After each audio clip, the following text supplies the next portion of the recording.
So today we are together with Sarah Beale, who we know back from 2019 when we met in Granada in Spain at a World School Summit. And since then, we have loved and enjoyed each other's company online, you can say. And then we finally met up after the whole COVID and non-traveling and met again at the castle in Normandy. And then we have hunted you down after that and have lived together with you for a week here in UK and is going to spend even more time together this summer. It's wonderful having you here. Thank you. Hi, thank you so much. Yeah. What a life, eh? Yeah.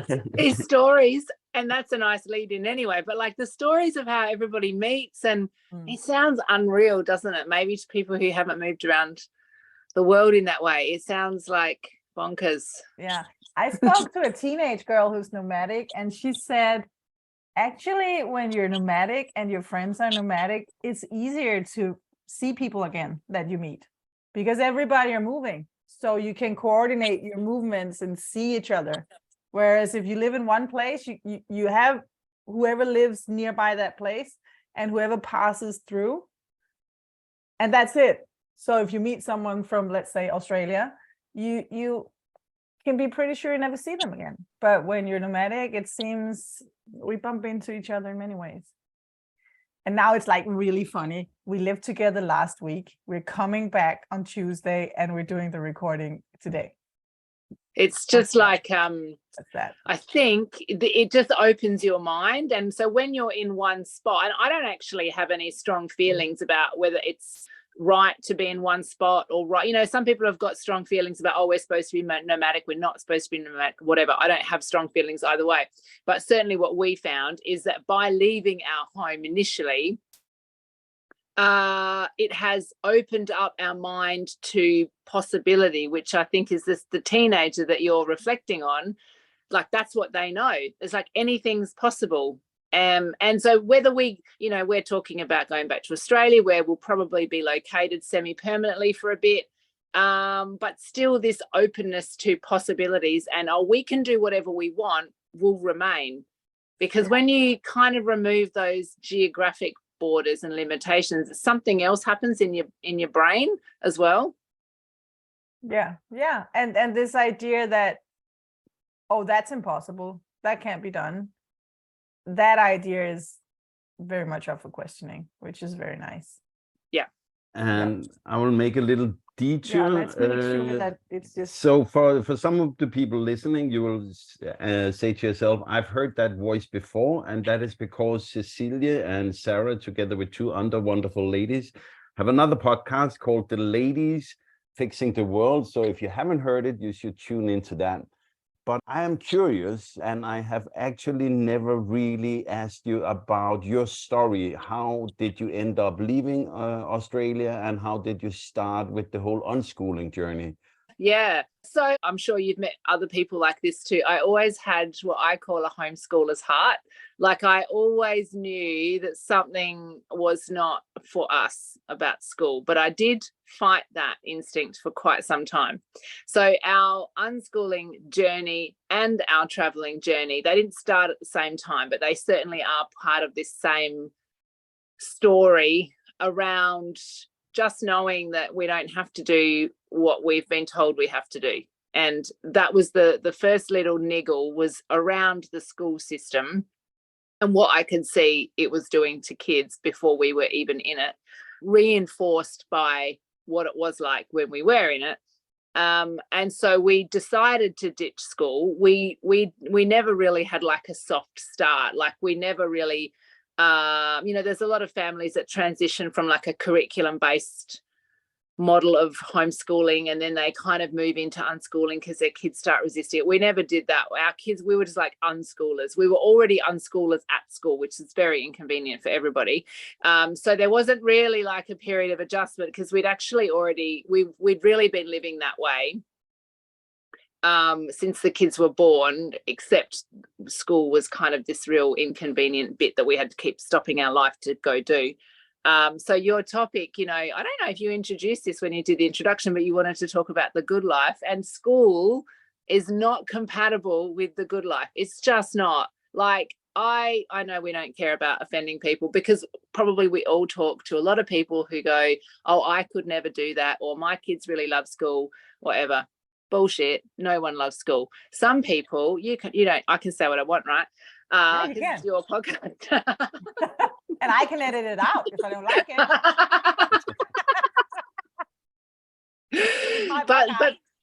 but when you Okay. don't know there's choice, there's no choice. And so you can trick yourself into thinking all sorts of things are okay when you don't know there's another option. And so I guess my heart was always looking for the other option. Even when my kids were in school, I was always like, oh, I'm not really okay with this, always seeking out the other option. And eventually I started meeting people who already knew what was out there. Thank goodness, and stories like this, like knowing guys like you, podcasts, blogs, etc., all the people that are out there saying there's something else, I was seeking that stuff out. And I'm very, very thankful for a really established worldwide homeschooling movement, because there's so many people already that knew about this good life. And I just had my radar up for it, and then started meeting people who pretty much said, yeah, you can do it. Cheered us on. I literally had friends who would be like, why are you still putting your kids in school? Are you crazy? Come and join us so we can just hang out all the time and not just weekends.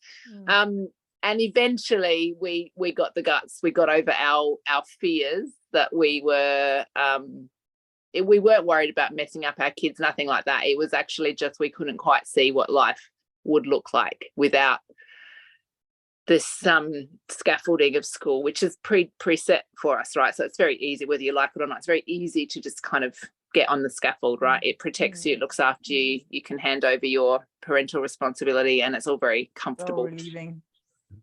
Pardon? It's so relieving. Yeah, Just it is. You hand over the problem. can drop the Not your kids problem. off, tick, move on. I mean, it doesn't matter if they don't learn how to do stuff, because it's actually not my fault, because it's the school's fault. And that is very, very comforting. Even if there's struggles, you can still go, someone else's problem, because that is what the school system really encourages parents to do, just hand over responsibility to the state. So that was not for us, and that did not feel like a good life, because what our hearts were telling us as parents was that to live a good life with our family, we actually needed to be in charge of that as a family. And not involve an outside. We involve a lot of outside people, right? Our communities, but not officialdom. That was not the path to a good life. And traveling sort of seemed like a natural exploration further outside of our door than what we had done before. And we'd done lots of traveling in Australia, lots of community stuff in Australia.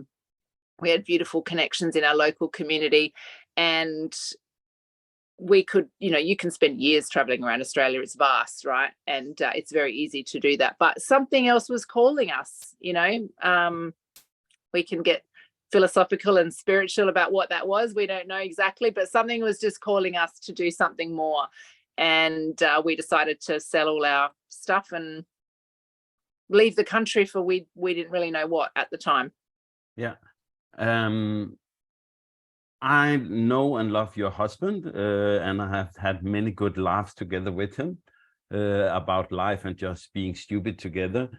But for example, in Cecilia and my life, she was the driving force in the start. How was your partnership when you started? Was it also you who was running ahead and saying, hey, we should do this? Or how was it? Or has he always also been rebellious at heart? It was usually me that had the idea initially. Pretty much every harebrained idea we've had has been initially something I've suggested, and yeah, there's been some resistance sometime, or just takes a bit longer to kind of go, oh yeah, I'm okay with that. But the traveling thing, Dylan was like, we've got to go big. I actually wanted to travel in Australia. We already were doing that, but I was like, let's just pack up and just travel indefinitely around Australia. And he had this sense that we needed to go bigger. He was like, no, that's too small. Australia's too small. We need to go bigger. That was him. Yeah, and there was no, actually, once we settled on, or once we had that idea, There wasn't really any doubt. There was no going back. It was like, right, that's what we're doing. And I mean, I won't say everybody in our family was super enthusiastic about that. It's probably a whole other episode, right, of a podcast, how you navigate this stuff with kids who might not be very excited. But everything just opened up for us to make it very easy. Like, we sold our house so easily to people that we knew. We sold our cars so easily. We had people like lining up for us to give our stuff to. We had people offering to keep store stuff for us. It was just like everything was just parted, and we're like, oh yeah, this is the right, just an affirmation that this was the right thing to do, whatever that means. I mean, there's always 4,000 different paths you can take, right? But this one opened up beautifully, and it felt like, yep, this is the right thing to do right now. Well, if we can be a little philosophical about it, then we have this strategy. It's not like we give up when there is trouble, but we do notice if things go very easily, it seems maybe we're on track. And if they keep, if you're trying to go in one direction in your life and it just piles up, but then there's this and then there's that and now this, and come on, man, then maybe that's not the way to go. I think it's a fine line between quitting when things get complicated and just noticing when universe talks and all kinds of problems pile up, and maybe you should just stop and change direction. So I can just relate to this feeling. I'm going this way and everything works out so smoothly, so maybe I'm on track. Yeah, that's actually really good. Yeah, that's a really good point, because actually I know you didn't want to talk about unschooling, Jesper, but that is one of the things that parents really worry about. Like, if you only ever do the things that are easy, because living without school and living a good life for us is very much about sometimes, taking the path of least resistance, just like flowing over the rocks with no effort. So then how do our kids learn how to do hard things? That's a question that comes up all the time. So that dance between doing things that come naturally, doing things in flow, doing things where the energy is good and pure and it feels right, doesn't always mean there's not hard things that come up as well. Things that are hard that you have to persevere at. But where it's a thing that's hard and you choose to persevere and stick with it, even when there's maybe some maneuverings, the energy of that is so different to like pushing through and grinding rock, and like that's different, right? And just being dead stubborn, like, I'm going this way, no, that's just not the vibe you want to. So let's just be clear. We said we don't want to talk about, we do want to talk about unschooling. Of course. We just said to each other before we started the recording that it would be nice to have some sort of a different angle to talk about, and it, because it is about the good life. All these crazy things that you're doing and we're doing them because we want a life that we consider a good life. And obviously unschooling is a very, very big part of that for your family and for mine. So the headline we just wanted to try to make with the conversation with you today was, what is the good life? How do we get that? How do we arrive there? And I think we already have several good points. One was open up options, the idea of options, having this feeling that you have options. To me, that's a very big part of the good life, to know that I could choose, I can create whatever life I want. So not grinding with stubbornness towards the goal when life shows you maybe you shouldn't. That's we already have 2 tick boxes in my idea of what's the good life. The good life, good life is a life with options where I can choose what do I feel like, what do I need, and a life where I feel okay if I give up in my world. It wouldn't be give up, it would be change the plan again, which is something we do all the time.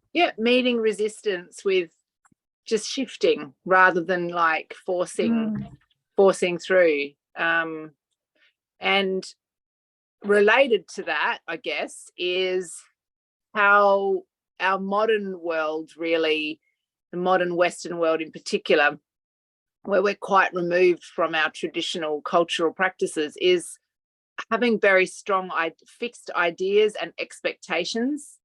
And to me, the good life is very much about gratitude, but not like constant thank you, thank you, thank you.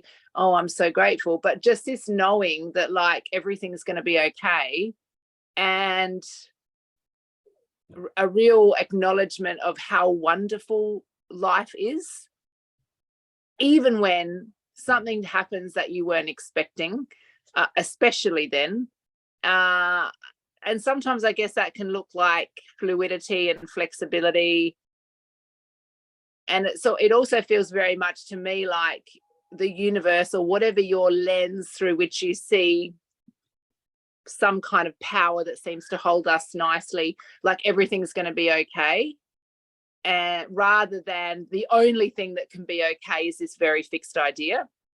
So it's almost how I guess we would see living, the opposite of how we're being pulled in our modern Western world to live, where there is a very firm attachment to a goal, and you need to choose what you want to do when you grow up, and you must work towards that regardless, and then regardless of whether it's really what makes you happy, and very, very strong attachment to this expectation, which to me feels like the opposite of being super grateful for the life that we've got, albeit we've chosen these things, but so many things happen that aren't what we think we've chosen, of course.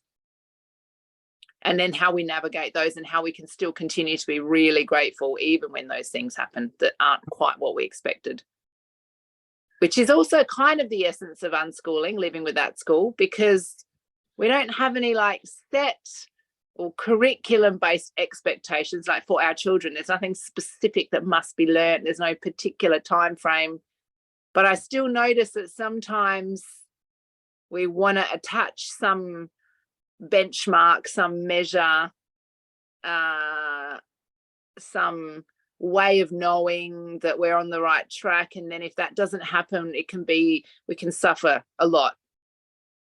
But don't you think that in your personal life, which is probably like mine, 85% being a mother, but still in your life and the element of unschooling, both, you still do have ideas about what the good life is. A lot of unschooling talk is about letting go, and you not having any specific goals, not having any, demands, any curriculum like kind of thing. But then on the other hand, we do have an idea about what the good life is, and also in respect for their different personalities. You have 4, I have 4. It's a lot of people to hold. We still have an idea about what the good life is, and I don't know if you feel that, but I feel that I know my kids very well, and I sometimes see clearly that maybe one element of their life needs a little boost, or something needs to be held, not stopped, to just, Yes. the balance is off, and maybe we should. So yes. finding this good life is having a goal somehow. Yeah, yes. And I find that really hard to articulate, because yes, there could be, and I think there is this misinterpretation sometimes in the unschooling community, particularly for people who are just finding their feet and they have much younger children,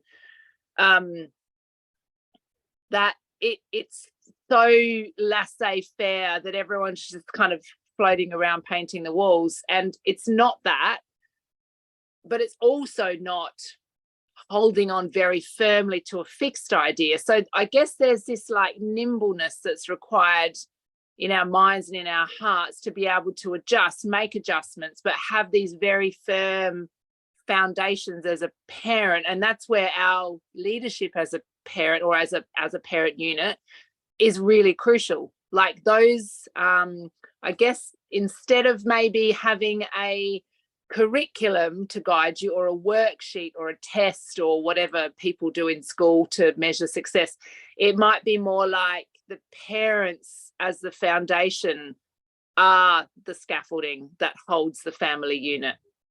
And that is, I find that really hard to explain and articulate, because it can sometimes look externally like we're all just fluffing around, going for walks, going to the playground, not really doing much. Cooking something again. Cooking more food, going to the supermarket. For the third time this morning. What do you guys do all day? Oh, we go to the supermarket, ride some bikes, someone watches the movie. So how yeah, but it is like, it's not just fluffing around. There is a great deal of intention, but like myself, I don't have a definite idea of where I'm going. I don't have a definite end point. I don't think there's any point where I'll say, oh yeah, I've got there now. So all these steps along the way, they've got me to this point and now I'm here. And that is uncomfortable, I think, because if you were, again, comparing our life to a more conventional life where there's school, there is always an end point. And then, of course, the next year there's another end point, and then the next year there's another end point. But there's always a very specific place to get to. You know, in whatever the year level is, there's certain things that must be achieved. Then you get to the end of the year and then you get a tick and then you move on to the next thing. So there are these incremental measures, and then there's the big thing at the end. And eventually when you're 17 or whatever, you're like, yay, we finished school. And then you move on to the next thing. It's just a series of goalposts. And our life is not like that, except there is still intention and we are still moving purposefully, but not towards a fixed goal. And that is, I find that's really hard to explain, because we're not just fluffing around. It becomes very fluffy, actually, when you try to explain it. It sounds like, I don't know, hot air. And in our life, it's what is the backbone? It's not hot air. Yeah. And I would say, I know you want, but can I? Yeah. So to me, it's more about, it's not so much about where we're going, but the quality with which we're moving, like the way we go there. And I would say values, but I would rather say right now, I think more about something like experiences. A good example is the good long walks we do in our family, where we walk like really far, and no, not really very much, like 15 kilometers, something like that. It takes forever and you get really tired, and you run out of water, and there are no more snack bars, and there's no toilet on the way, and it might be really warm, the sun is shining, or the opposite. Yesterday we did it in mud and it was very muddy, and there was some element of poo involved from kettle, and we had bare feet, and it was not exactly sexy, I wouldn't say. But the thing is, when we do this thing, we get this stamina, we get this experience that we can do this. And even the smaller ones, after 2.5 kilometers, they feel they can't walk any further, and this is the worst thing ever. They sort of kind of bounce back and become powerful and realize that they're stronger than they thought they were, and they can overcome things, and they can actually look at the beauty even though they're thirsty. This, I might be too detailed, but it's not about the walk when we walk as such. It's about having this experience that we're stronger than we think we are, and that we can accomplish things, and we can, so the idea of the walk, yes, it's because it's beautiful out there. Obviously, it's not just, but there is this, and it's the same thing with the unschooling, and the traveling, the way that we learn that you can create a good day, a good life, a good week, a good month, wherever you go, whatever premise, whatever resources you have. And that's more about the quality than about the end goal. There are no boxes to tick in this system. Yeah, and so you find yourself, I think, this is the appreciation element. I think you find yourself really appreciating, because no one's telling you which bits to appreciate. There is no box, as you say. There's no box that says, oh, we walked this many kilometers, tick. Someone stepped in poo, tick. Someone needed a poo behind a bush, tick. Whatever the things that might be hard, no one's telling you that they're the bits to look out for, and yet they often are the bits that you notice in a real appreciation. And it's a genuine appreciation because they're not predestined and no one's fed them to you. So to me, that stuff feels more important. And they're going to be different for every family, right? So, and that, again, that's a distinct difference to a system where everyone is told that they must meet the same benchmarks. It's very homogenized. And where we might get to the end of the day, even where it's been hard, and notice all these little bits of magic that might not have happened if it hadn't been hard in that way, or something different might have happened. And that feels very satisfying to us. And because they're not curated by anybody else for us. Yeah. You have a different question. No, it's not a question. It's a line of thinking. But first, to the people listening, if there's any background noise while Cecilia and I are talking, then it's because we are in an Airbnb in a really, really wonderful place. And there's, unannounced for us, a repair going on the roof right above our heads. So there's some background noise. And I can see a ladder through the window. But that being said, when I'm both the talk about the walk and all these things made me think about what is it I consider a good life. And it's in many ways very simple. It is either the connections, which is why I agreed to go on the walks. I love the beauty of them, but for me, it's also the way a conversation flows while you walk 13 kilometers. Because you drop in and out of stuff and you just end up in a nice way of talking. I really love a lot, because sometimes you're tired, sometimes you're not, and then you switch in between person, and it's a very, very wonderful way of having a conversation, I think. So for me, the good life is part the conversations, and the other part is more egoistically. It's for me, it's when I am totally focused on something, or being in flow, or whatever people would call it. And I just love that. I love being in a zone of using my mind and having fun and doing the stuff I like the most. That is on I my thought he was computer, playing the having flute, but projects. whatever. No. And when I look at life overall as parents, then I hope, but I know for me, when I was going to work as my career to an office, I actually, for a lot of the times, for a lot of the years, I were doing stuff that was super fun, and I loved the work I did. And I came home enriched, sometimes annoyed with some colleagues and stuff, but overall, a lot of the work I've done in my career have been stuff I wanted to do. And that is a thing, I think, that is worth to acknowledge, that a lot of parents actually do stuff they find really, really fun.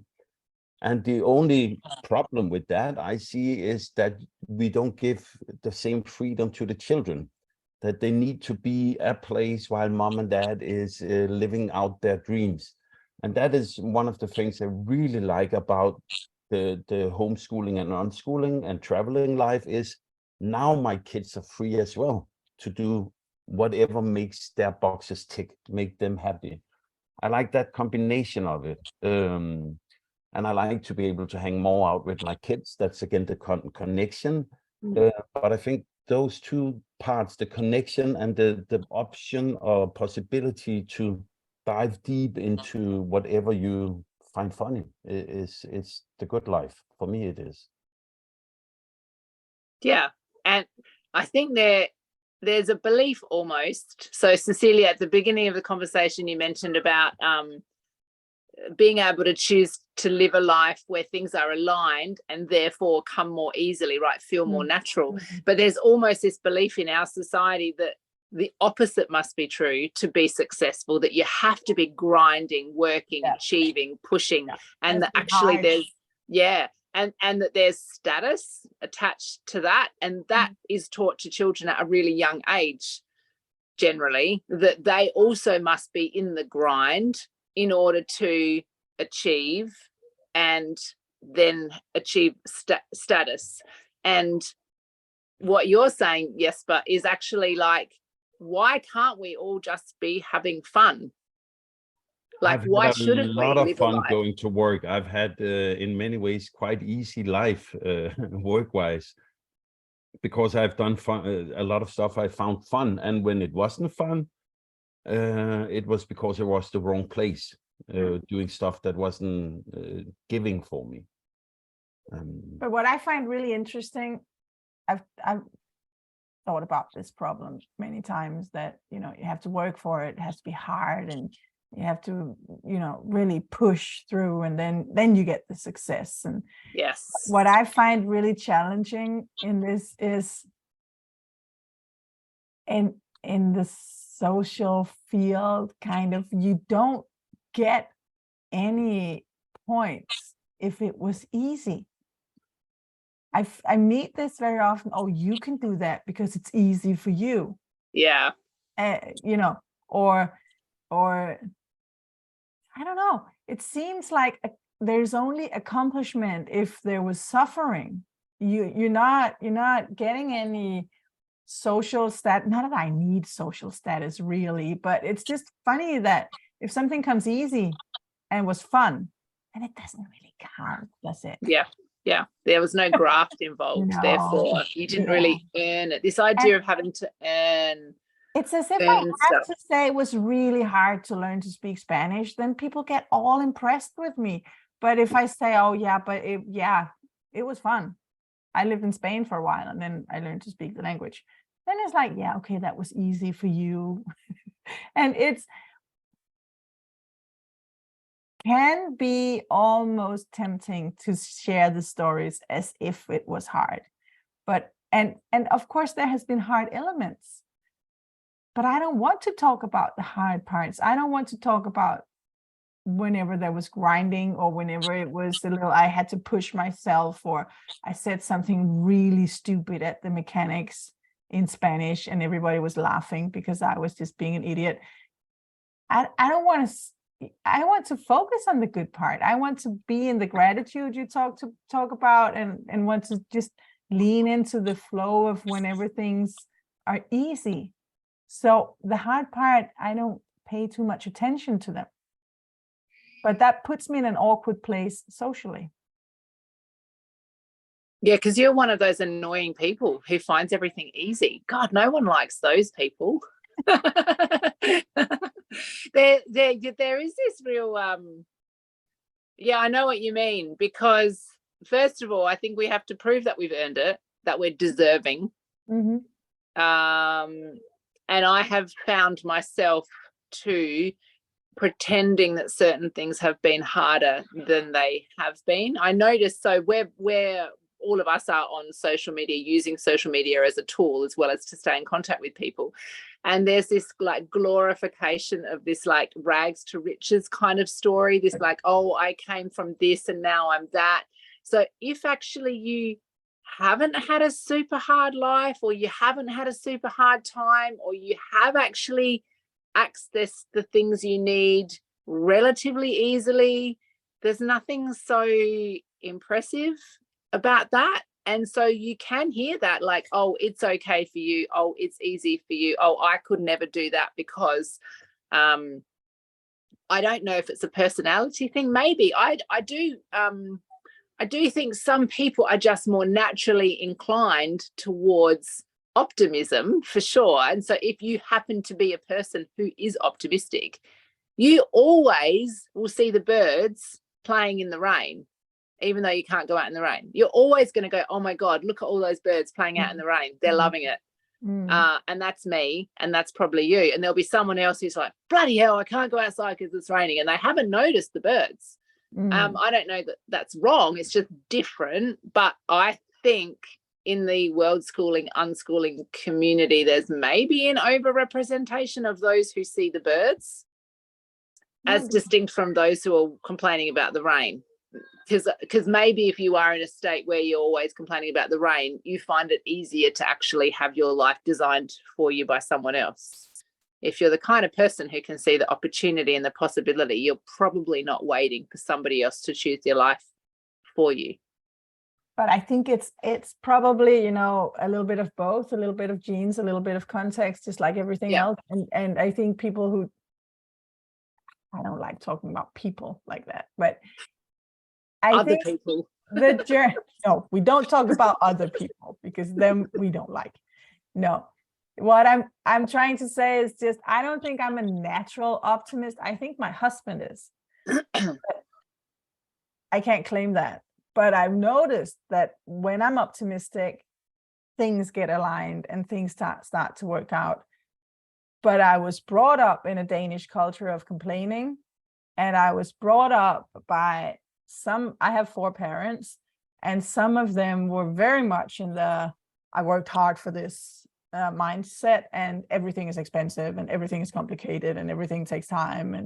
And it did for them. They didn't have easy lives, and I do respect their point of view. But I grew up in this way of talking about life as if it's always a struggle, and you always have to hold back on the money, and you always have to fight for things, and you can never really get there, but you might get halfway, and this whole idea. And I just learned in my own personal journey that it's not how I see life works. I can get very negative, especially if it's cold and rainy. I really enjoy good sunshine. I'm struggling here in Great Britain with the rain.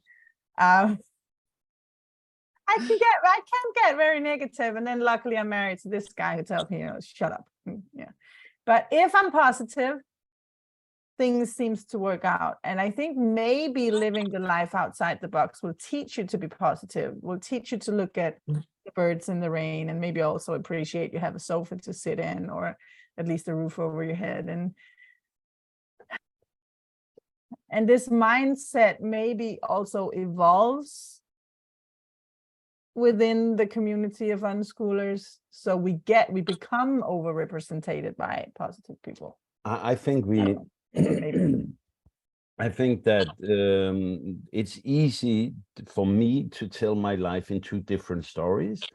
I can choose the life story I normally go by, which is a happy boy who have had a happy, easy life, and I have. But I can also, if I really want to, I can look back and peel off all the bad things that happened. But I'm like, why? Well, would it make me happy to look back at my life through a lens of where I have had pain in my life? I cannot see it makes me happy. And I cannot see it would give me any good experiences. And it's the same also with the traveling. We have met so many obstacles with the choice we have taken. There's been days where we don't know where we should end up sleeping, where we are too tired and everything, even to find a parking place. And then we're like, this is not a good place. And then half an hour later, we're like, it was. But the reality is I have never solved anything by being angry. I mean, it has never worked for me being super angry and then things just magically solved itself. I have many times just said, okay, here is something ahead of us we need to solve. How can we solve it? But when the anger is there or the anxiety, we fail. All the times we have tried with anger or anxiety as a tool to solve stuff in our life, it doesn't work. It really doesn't work to be afraid. Yeah. So what's your good life rule? My good life rule is that it's just choose happiness. It's really simple. And don't be afraid. You don't solve stuff by, if you had a hammer called fear, it wouldn't work. So my good life rule on what you just said is what you put your attention on will grow stronger. Absolutely. The happy life is in your mind. Yeah. If you look at the birds playing in the rain, you're happy. If you look at the rain, you're sad. And so I could go on and on about the cancer and all the C-sections and all the different failures, my dead parents, my sick family members, all of these things could be what I would talk about and what I would think about and what I would focus upon. But does it make any sense? It wouldn't make me happy.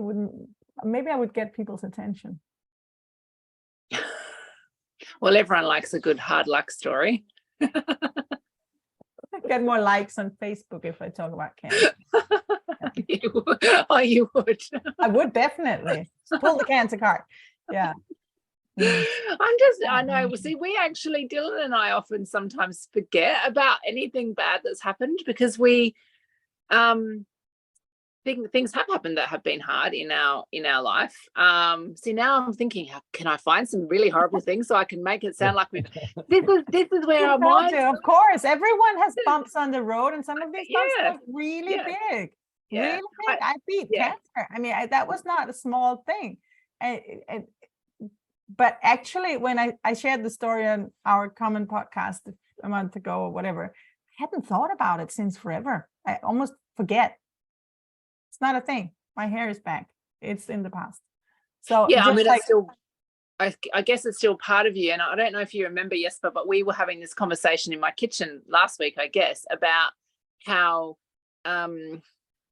there's this real, I don't know if it's a trend, maybe it's necessary, I don't know, like a real focus on past hurts and past traumas, particularly like childhood wounding, etc., etc.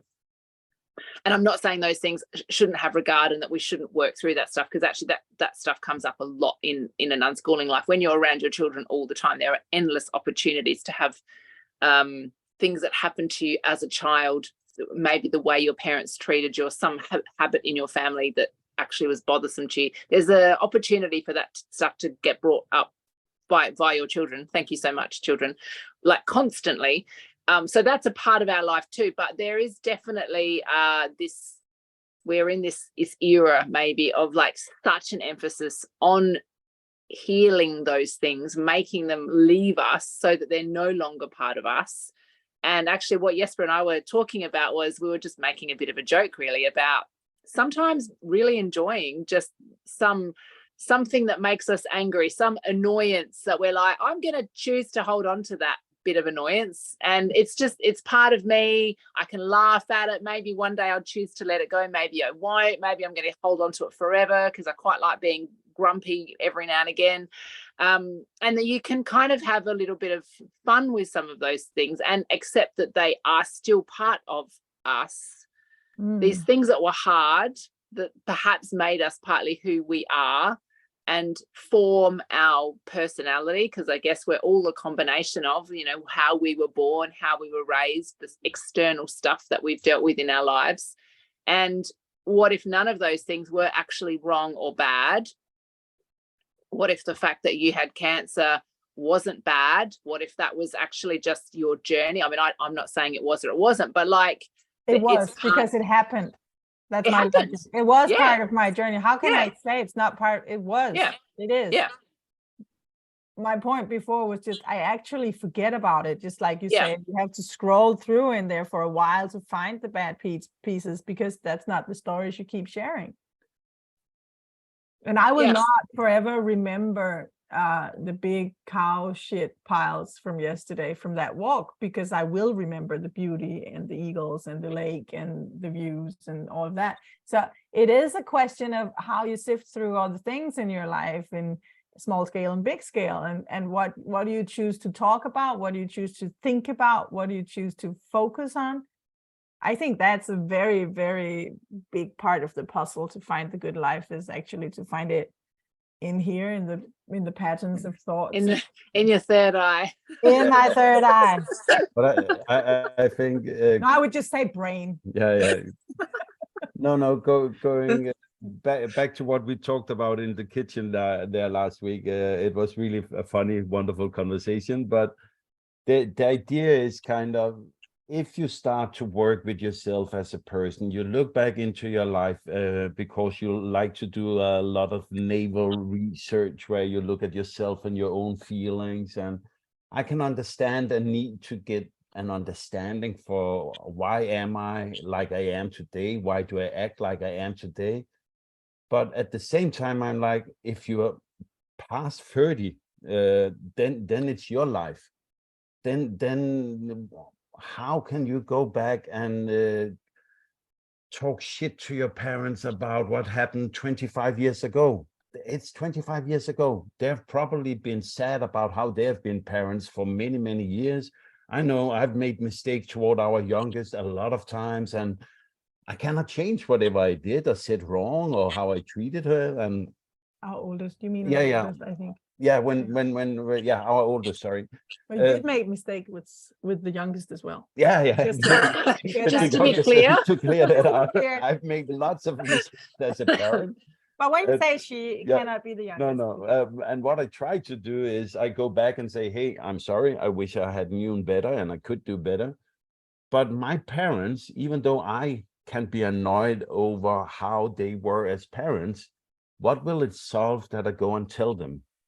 It will not make my relationship with them a lot better.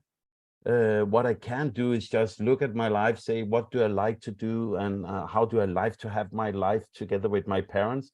And then focus on that to make them pay for how shitty they were as a parent. They were not shitty. They were Let's very get that cool, clear my as well. parents, in many ways.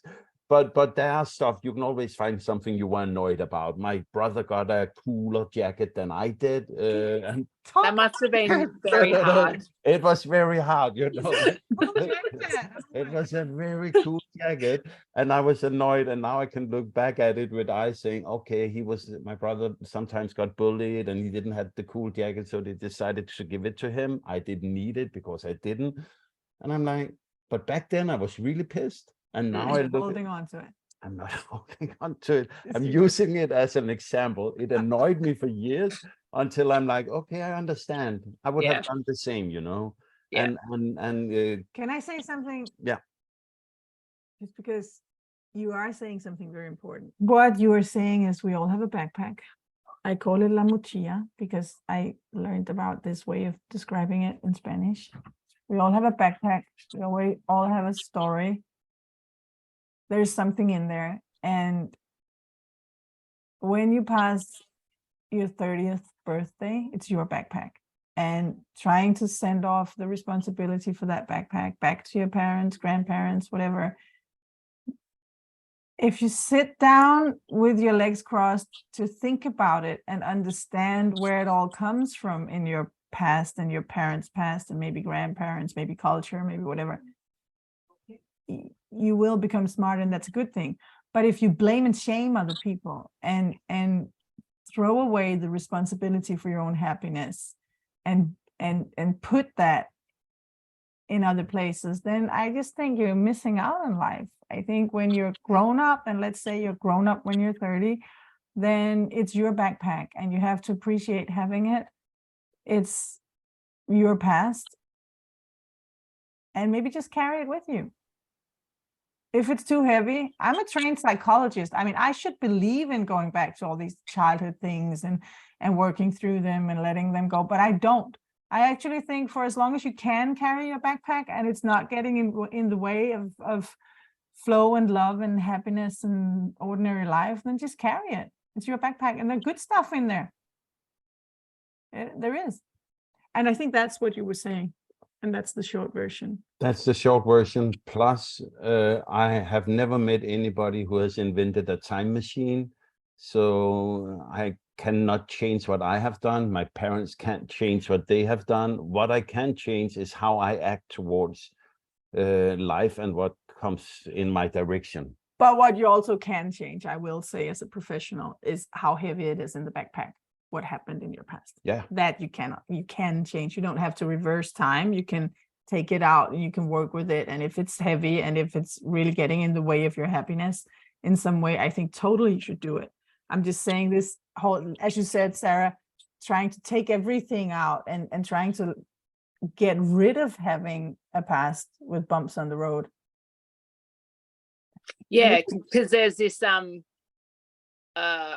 a trend, I don't know what else to say, trend, I don't know, because some of these things you see are very wrapped up in the commercial element of this stuff too, like, oh, I can help you clear all these like past hurts, and I can help you heal, and I can help you whatever, and here's my course that I've prepared to help you do that.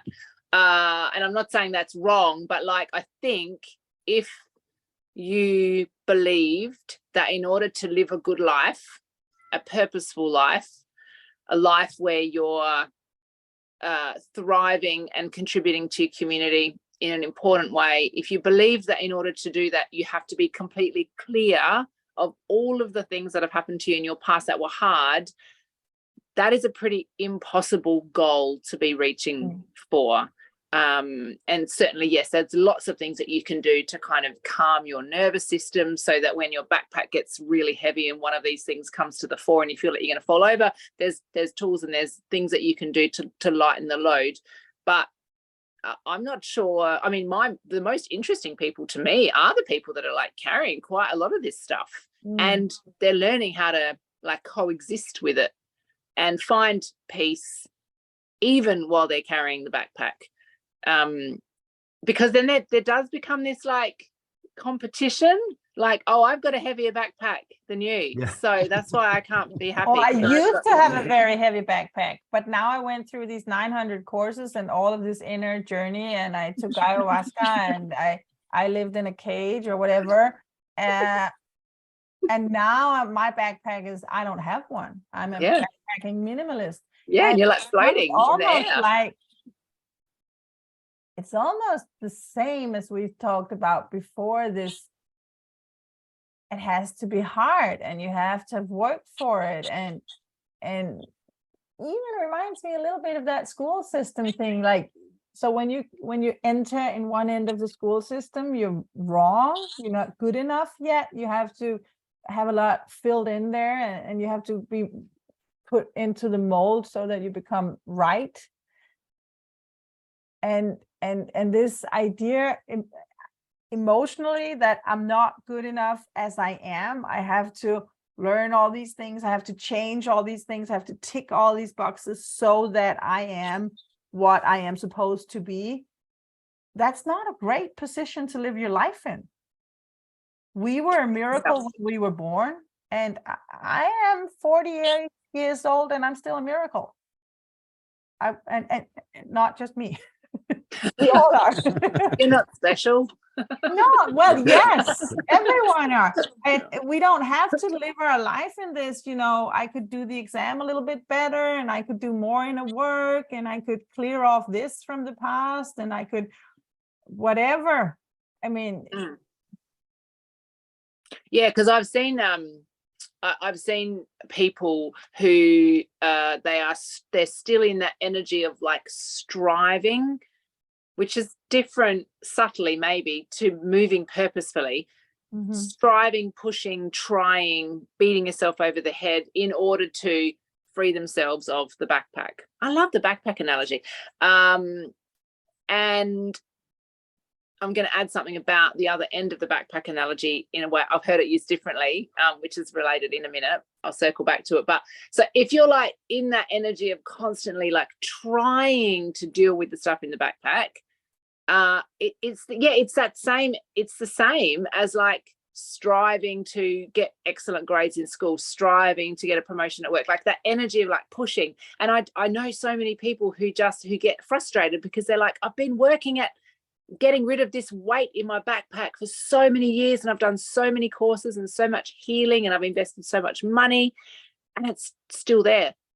And then they go back to the loop of like suffering. I'm not good enough. I didn't try hard enough to heal. Maybe it wasn't the right course for me. Maybe I need to do some more plant medicine. Maybe I need to, and it's just like this looping. And imagine if we didn't have to try.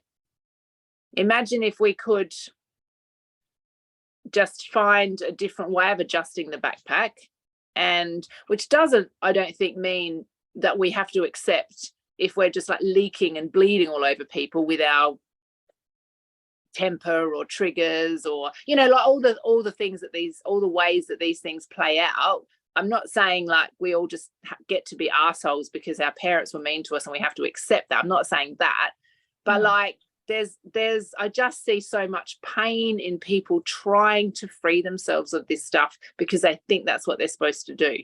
They're supposed to work through all of their childhood traumas, and sometimes they think they have to involve their parents in that, which can be really hard and hurtful as well. And I'm sure it's much easier for me to say that because nothing super bad has ever happened to me. So like, it's true, I have had a very easy life in the scheme of things, so maybe it's easy for me to say that. I don't know, but I've still had hurts and things that have happened, and my parents used to smack me and send me to my room and make me clean my own bathroom. And, you know, I don't want to make light of it. Those are real things that hurt me as a child. But like, I still really love my parents. I still really like to hang out with them. I'm not carrying any great weight around that stuff. But when I believed I needed to, because someone else told me that I should, I certainly was. Yeah. Because that's a fashionable concept, like, oh, these things right now are my parents' fault, not mine. They're my parents' fault. And so I need to blame them for it. And then they need to do something to fix it. Yeah. And so that's not actually my responsibility. I have 2 points. The first is it's about taking responsibility instead of placing the responsibility of where you are today in your feeling lives on what your parents did 30 years ago or more. We are older, 40 years ago. Yeah, almost 50 years ago, whatever. So instead of it's about taking responsibility, and that circles back to taking responsibility of our children instead of outsourcing them to the school system. It's about taking responsibility of our feeling life. Janet Atwood, who was on an episode a couple of times ago, I've worked together with her for many years, and one of the most profound things for me she said is, it's actually very simple, but I like the depth of it. She's talking about something really bad that has happened for a person. And she talks with that person and she said, but hey, it only happened to you once, but you let it happen to you every night. Every day when you repeat it, you let it happen to you again. But that person who hurt you, he hurt you once. How can you allow to make it happen and hurt yourself all those times? And I like that. And it's about freeing, letting go. Whatever happened, often stuff only happened once or twice. But why hurt yourself day after day with the memory? It doesn't make sense to me. Yeah, like continually beating yourself over it. Yeah. And also, if you have some kind, so if you have, I think it's very important to know your own triggers and not be unfair to other people and not be selfish. Or so if you have something in your backpack and it sometimes gets in the way of just being simply kind and yeah, fair, then obviously we should look at it, but we don't have to go back and shame and blame. And so just look at the trigger, look at what gets in the way and stop it from getting in the way. And maybe I have something with chaos, that if it's chaotic around me, I can't find my things, it's messy, it's dirty. And sometimes I'm totally happy with it. It can be total chaos in a big house or my small van, and I'm happy. And sometimes I just cannot have it. And I know exactly why. It's something in my backpack. But we worked with it so many times that now within the family, we all know, okay, this is mom's trigger point. Today she has a day where chaos just cannot exist. We have to clean the things and put things back, and everything has to be very neat and organized for maybe 2 days. So I'm not saying we shouldn't look down in that backpack. I'm not saying that we shouldn't work with whatever we have, especially if it gets in the way of the good life, of everyday life. I'm just saying that this shooting it off in 100 directions and not take responsibility, it's your backpack now and it's your trigger and you're the one getting in the way. It's not because of whatever reason, doesn't matter actually why I get so annoyed with the chaos sometimes. What matters is that I'm really annoying. I'm not nice to be around.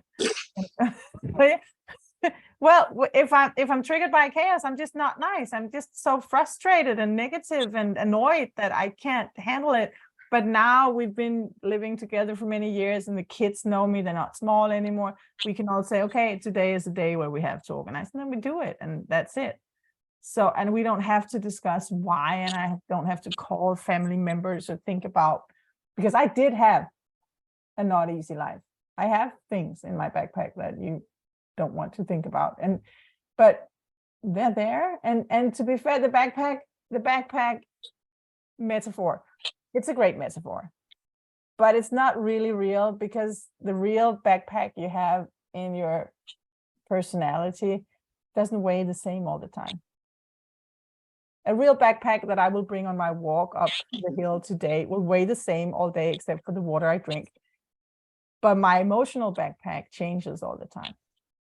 Yeah, absolutely. There's this stuff around, you know, what you can cope with on a day, depending on what else is going on. And actually, what for me that brings up another element of the good life, which is important for me and in our family and in, you know, other people's families that we hang out with, that actually we can all accept that too. Like, if there is someone in our circle who's like, do you know what, I'm actually having one of these days where I can't do chaos, or I can't do this, or I can't do that, that actually you can also say that, and everybody else can help you with your backpack, because on the same day as you're not able to manage chaos or handle chaos, maybe my backpack happens to be lighter on that day, and I'm like, I got you, it's cool, like I've got space in my backpack.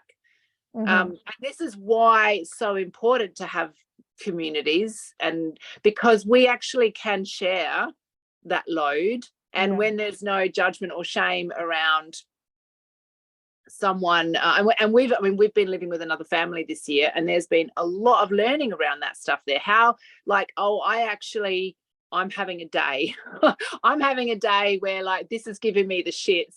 And like, we can say it, we can be like, oh my God, this is driving me insane. And there's no shame around, like, what's in your backpack.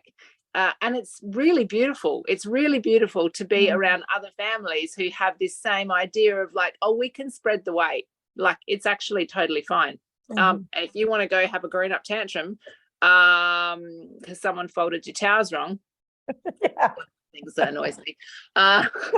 Me too. That's also fine. That's okay too. The backpack thing is interesting, because I've got a small mentorship group for unschooling families, and another mum uses the backpack analogy sort of at the other end of the spectrum, like when the kids are young. So we've been playing around with it a little. When the kids are young and they need us to, like, help them with their backpack, right? I mean, when they're little, they're a bit more of a clean slate. They don't have the weight of the world on their shoulders yet, but, you know, they've got little small things that piss them off, or they can't cope with, or something's not quite right on that day. And how we help them with their backpack. I mean, and you're saying it's when you're 30, you carry your own backpack when you're 30. Obviously that's just arbitrary and you've just made that up, but, like, there is this, what we get to do when we're living outside of the school system is we get to help our kids with their backpack for, like, however long it suits our family, right? And then there's this gradual, I mean, some people call it co-regulation. That's like a popular word nowadays, like helping your kids with their stuff.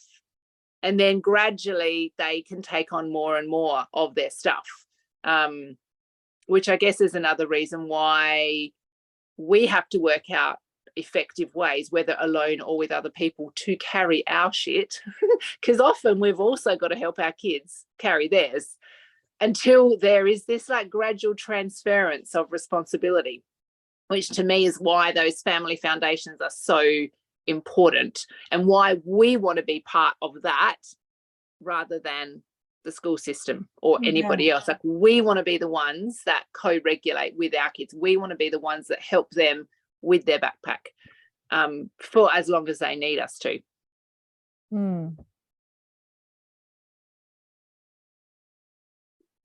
I think that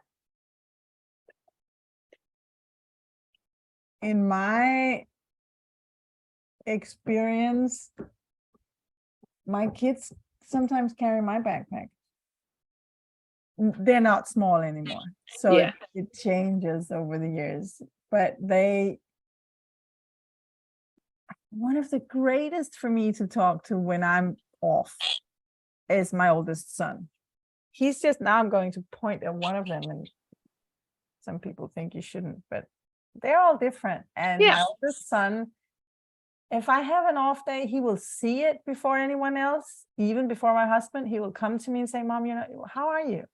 And then he'll sit down, or we will go for a little walk and we'll talk, and he will really help me, really. And that circles back to this good life thing that Jesper talked about before, how it's very much about relations. The good life is having good people around you, and that can be your kids and your spouse. In an unschooling family, everyone will talk about that's so important. But you said before, Sarah, how we can hold each other in the community, how you have friends, and these friends can help hold a space for you and let you know that you're okay even when you feel you're not. I think these relations really are the stars on the night sky of our life. It's really what is the light that comes through everything. It really is the good life. Yeah. Good life Yeah. is people. Yeah, and hours of these conversations, wasting time. Can you imagine how My lucky, favorite thing. I love to. How lucky we are that not only can we make space for these enriching conversations, but and I have not always been this way. I have to admit, when my kids were younger and I'm like, I can't sit down and have a conversation because I'm so busy, wrapped up in that busyness addiction. But now, sitting down, having a cup of tea, having a long conversation about nothing and everything, and our children, you know, I've got countless photos, and I know you do too, of kids talking, walking, talking, sitting, talking, sitting on the chat. We're with our friends at the moment, another unschooling family, and there's 9 children here. Yeah, 9 children. And quite often there's almost 9 of them all sitting on the trampoline talking, just talking. Yeah. Can you, like, how amazing that our children not only have got time, however much time they want to talk, they feel absolutely no shame about wasting their time talking. They feel absolute comfort and confidence in, like, we're just going to go walk and talk. Like, they literally will be like, oh yeah, we're just going to hang out and talk. And like our children, the children I'm talking about mostly who do this are like pre-teens, teens, and they are like shameless in their love of conversation. How cool is that? That they can just talk and not be worried about what else they should be doing. They're not worried about achieving anything with their conversation. No. They're not necessarily solving any big world problems. I mean, the things they talk about are hilarious, passionate conversations about ridiculous things that and important things. Oh, of course. I mean, it's all the same, but like, that's a rich life. That's a rich life when kids can walk, talk, sit, talk, have conversations, hang out, not be watching the clock to go, oh, I need to rush off to something else. Oh, I shouldn't be doing this because it's not important. No one's going to give me a grade for this. And they don't even always, like, sometimes they tell us what they're talking about, but they're not talking about things because they need it affirmed by an authority. They're not necessarily even coming back and saying, oh, this is what we talked about, aren't we fantastic? Because they do talk about really high level stuff sometimes, but they're also not coming back because they need us to affirm how great it is. No. They're just doing it. It's like totally taken for granted. I find myself in a fun state in my life if I have scaled down on the career life. Luckily, we are in a situation where that is possible. But as some part of me is looking at the way I live now and asking myself, am I productive enough? Yeah. And like, I'm giving myself credit when I accomplish something. But right now, when I listen to you, I was thinking about one of our daughters who loves to draw a drawing. And she also has satisfaction when the drawing is finished. Yeah. And she also has it while she's making it. And maybe it's the same thing that is mixed up inside my mind about some of the projects I like to do, that when they're finished, I can take them and look at them and see, I accomplished something. And I'm debating with myself if that is a problem. If I can. But don't see, there's this like the idea that there has to be why is that a problem? Why is wanting to achieve something a problem necessarily? If you're self-driven and you're like, oh, I really like to achieve things, because I think humans are meant to be purposeful And if we're not productive, well, we're not going to eat, are we? Like, we need to take care of our space. We need to find food, whatever form, however you're living. Purpose is important. That's part of that. What I notice about kids, and I've noticed it about the daughter that you're talking about, the joy is in the journey. The joy is in the doing. And I've seen her working on a drawing for quite a while, putting it away, coming back, putting it away, coming back. There doesn't seem to me, as an onlooker, to be an energy of, oh my God, I must finish this, and I must get it right, and I must get it perfect. Like, the joy is in the playing around with it. And I do think that's different to doing it for an external purpose, seeking affirmation from others. I don't think she's doing that. She's doing it for the pure love of it, like her own heart. Yeah, she is. But I must say that when you think about, is this a problem with the projects? I think in your backpack, there might be something about achieving, and you have quit a lot of paid work and nice hats you could put on and say, I'm this and that, in order to, well, not wear the hats and not have the stress and have more personal freedom and do your own projects. But there is, the challenge is the balance, and you tend to choose your projects over things that could be waste of time, such as playing ball with the kids, or sit down and draw with Silke and feel inferior and get over that because it's nice to draw with someone. So if you have that little feeling inside your project making and accomplishment, then maybe, yes, you should think about it. Are you also a miracle? Yeah. Projects or not? And is it just like when I help the children and say, maybe there's a little too much of that, and a little, you maybe should, I don't think you'll be happy if you're not putting this element into your life.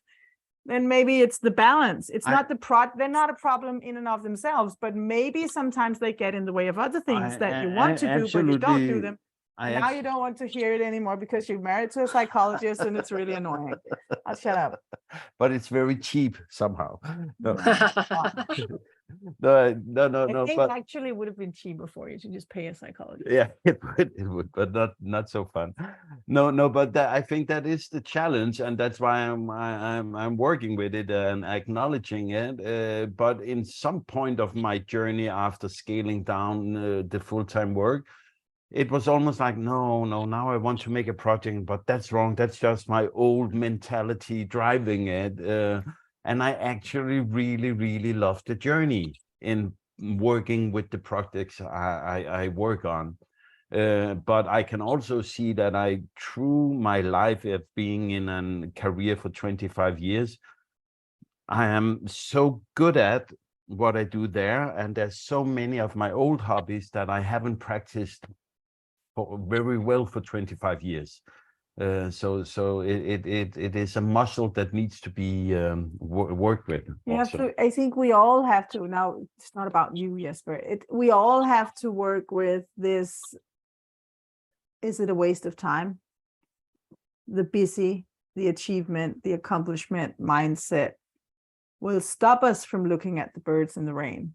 Maybe we notice because now we learn to be positive and we're working on our positive mind, tick, but we're not actually spending half an hour looking out the window because that's a waste of time. And those 30 minutes could have been spent folding the towels right and cooking the dinner and whatever, something I could say I've done today. And that mindset of doing things versus being in life is also the Western world mindset, where if we do things, we have value. But if we just hang out, what's that? Is that weekend? Is that waste of time? It's not the 5 o'clock club. Is that we're not, and I think it's a very good idea to waste some time and do something. Yeah. A lot of nothing. You could risk really overthinking this stuff. And I guess where I've probably naturally landed more recently is like if I want to look out the window for half an hour, I'm going to just do that. I did do that today. I was looking for a woodpecker. My friend said there's been a woodpecker in her garden. So I'm like, I'm going to stand outside with my coffee. Of course, I didn't see the woodpecker. Then it was a waste of time. Yeah. but I feel no, like I'm like, yeah, I stood outside for half an hour with my coffee and looked at no woodpecker. But I enjoyed looking at other things. And I also know that naturally when I get back home, there's going to be work to be done. You know, I'll have to unload the car and put things away and cook some food. And naturally the productivity will be there, right? Because we're humans. And I can really enjoy having a bit of a tantrum about the frickin' towels. Although I've realized now that the cupboard we have is actually too narrow to fold the towels in the way I like. Oh no! So I've accepted that other people can devise a way to hold the towels where they fit in the cupboard, and I'm all right with that. But if something annoys me, I'm also okay to go, that really freaking annoys me. And I'm maybe I'm going to be a bit of a baby about it. Maybe I'll have a bit of a toddler tantrum, and I'll quite enjoy that. And I'm fine with that too. And I'm fine with all of it. And I also like thinking about it, but I also don't feel like we always need to put pressure on ourselves to solve anything. Because so we've got to be the best damn unschoolers that we can. We can you know, coming back to unschooling and deschooling, like we all went through the school system, probably some university, probably some jobs in the corporate world or whatever, right? And years of programming. So I, for one, I remember thinking like, oh yeah, I can understand how we're not in school. I can understand how to apply not being in school to my kids. I'm totally happy with them having no goals specifically. Like I don't care. It doesn't bother me when they learn to read. I don't need to measure that. I'm not worried about whether they can do maths when they might learn to ride a bike. I'm actually very comfortable with that. But applied to myself, like, am I actually genuinely okay with the level of freedom for myself? Where I don't need to measure anything. I don't need to be constantly delving inside, working out what's going on, psychoanalyzing myself. That's taken longer. That's been harder. Thing. It reminds me of a book that my grandmother gave me a trend, and she was studying psychology as well, my grandmother, and she had a book called I'm Okay, You're Okay. It's transactional analysis. It's 70s psychoanalysis trend thing, corner of it. Let's not go in there, but I like the title. Let's just stick with the title. I'm okay and you're okay. Yeah. And that's all we need to know, basically. We don't have to do all these changes, and we don't have to run for anything, because we were a miracle when we came here, and it's still a miracle that we're around, and maybe we should just appreciate that. That would be my final words. Yeah, I like that. I don't think we can top that. I'm okay. You're okay. It's all okay. And as you're okay, Sarah, you're also, I'm okay, and you're okay. And one of the things that is okay with you is that you also help unschooling parents out there. So if you can tell a little about where people can find you online, just where they can go get help from you if they like to continue the dialogue with you. Yeah, well, I'm mostly on Facebook as my name, Sarah Beale, but I have a website, The Renegade Mum, where you can contact me as well. And really what I do is support families to just nut out, like all the stuff we've just talked about, how you actually navigate a life where no one's telling you what to do. How do you actually do that? Then you tell them what to do. No. Frustratingly for many people, I'm sure. Sorry. But I did notice in a lot of the unschooling groups, there was a strange number of rules around what you're supposed to do or not supposed to do with kids. And I didn't always find that very helpful, because everybody's starting from a different place and some people don't yet have all of their foundations. And so to tell a parent of a 3-year-old that they should let their child stay up all night, I didn't find particularly helpful.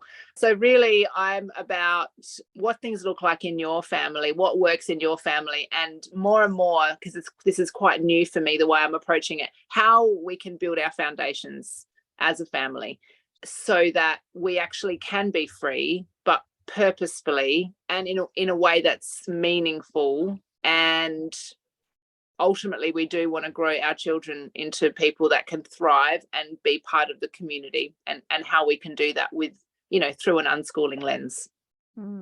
Fantastic.